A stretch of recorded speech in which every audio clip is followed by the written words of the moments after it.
علی بھائی میں نے شادی کے لیے استخارہ کیا، خواب میں ایک لڑکی اللہ نے دکھائی مگر اس کی شادی کہیں اور ہو گئی ہے، اب میں کیا کروں؟ جب اللہ نے مجھے اس لڑکی کو خواب میں دکھا دیا تھا، یہ کون فیصلہ کرے گا کہ اللہ نے دکھایا ہے یا شیطان نے دکھایا ہے؟ یہ استخارے کے بعد جو مشہور ہے نا کہ خواب آئے گا، سبز رنگ نظر آئے تو یہ ہو گیا ریڈ، کہیں نہیں ہے۔ صحیح بخاری میں آپ استخارے کی دعا نکال کے پڑھیں، مشکات میں بھی پہلی جلد میں آپ کو ملے گی، اس میں تو یہ ہے کہ فرض نماز کے علاوہ 2 نفل پڑھنے، اس کے بعد آپ نے دعا مانگنی ہے، عربی میں مانگ لیں، اردو میں مانگ لیں۔ وہ دعا کا لب لباب کیا ہے کہ اے اللہ جس معاملے کے لیے میں استخارہ کرنے جا رہا ہوں، اگر یہ میری دین دنیا معیشت کے لیے فیوریبل ہے تو میرے لیے اس معاملے کو آسان کر دے، اور اگر یہ فیوریبل نہیں ہے تو مجھے اس سے دور کر دے اور اسے مجھ سے دور کر دے، اور مجھے پھر اس معاملے میں راضی بھی کر دے، کیونکہ راضی ہونا بڑا مشکل کام ہے نا۔ تو اس میں کہیں نہیں ہے کہ آپ کو کوئی آئے گا، خواب آ بھی سکتا ہے۔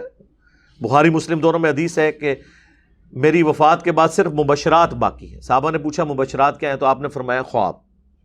نبوت کی خبروں میں آپ نے فرمایا صرف خواب باقی ہے، یعنی اب اور کوئی سورس نہیں ہے آخرت کی خبریں جاننے کا یا دنیا میں کسی مستقبل کو جاننے کا سوائے خوابوں کے۔ ماضی جانا جا سکتا ہے جنات کے ذریعے یا عملیات کے ذریعے، مستقبل نہیں کوئی جانچ سکتا۔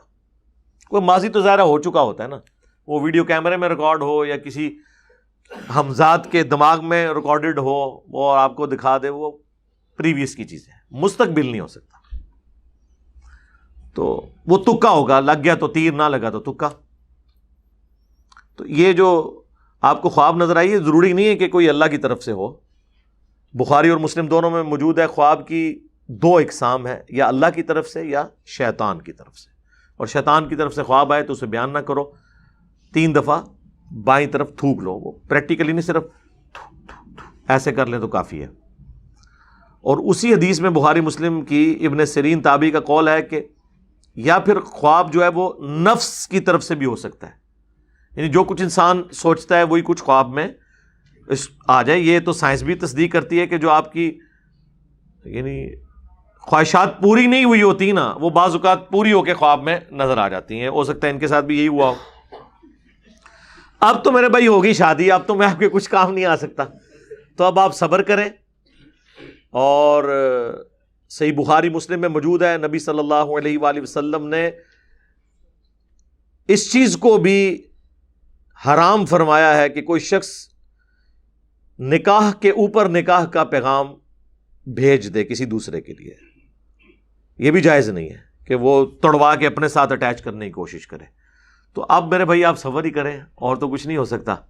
باقی یہ خواب وغیرہ چھوڑ دیں کہ ہاں یہ ہو سکتا ہے کہ خدا نہ خواستہ کوئی اس کے ساتھ مس ہیپ ہو جائے، اس کا خامند مر جائے یا طلاق ہو جائے، تو خدا نہ خواستہ ایسا کوئی معاملہ ہو جائے، اور پھر کوئی مستقبل میں، جیسے ہمارے پرائم منسٹر صاحب نے 2013 میں وزیر اعظم بننے کا خواب دیکھا تھا، اس وقت تو نہیں بنے، 18 میں بن گئے، تو ایسا ہو بھی سکتا ہے۔ اور طاہر القادری صاحب آج تک نہیں بنے، ہاں یہ بھی ہو سکتا ہے۔ لہٰذا آپ اس چیز کو اپنے دماغ سے نکال دیں۔ اور کئی لوگ تو اس طرح کے معاملات میں پھر خودکشی بھی کرنا شروع کر دیتے ہیں، اس میں میری ویڈیو آ چکی ہے۔ خدا کے لیے آپ، دنیا تو آپ کی برباد ہوئی ہے، آخرت بھی برباد کرنی ہے۔ بخاری مسلم دونوں میں حدیث ہے، اللہ کے محبوب صلی اللہ علیہ وآلہ وسلم نے فرمایا قیامت والے دن جس نے دنیا میں خودکشی کی ہوگی اپنے پیٹ میں خنجر گھونپ کر یا زہر کھا کر یا اونچی جگہ سے اپنے آپ کو گرا کر یا پھندا لگا کر، جو جو حرکت اس نے دنیا میں کر کے خودکشی کی ہوگی نا، جہنم کی آگ میں بھی وہی عذاب اس پہ مسلط کر دیا جائے گا، وہ بار بار چھرے ہی مارتا رہے گا اپنے آپ کو۔ وَلِعَوْذُ بِاللَّهِ تعالیٰ، ابھی کتنا خطرناک معاملہ ہے۔ تو یہ خدا کے لیے دنیا برباد کی ہے تو اپنی آخرت برباد نہ کریں، اور یہ خوابوں شابوں کو چھوڑا کریں میرے بھائی، خوابوں کے پیچھے نہ چلیں۔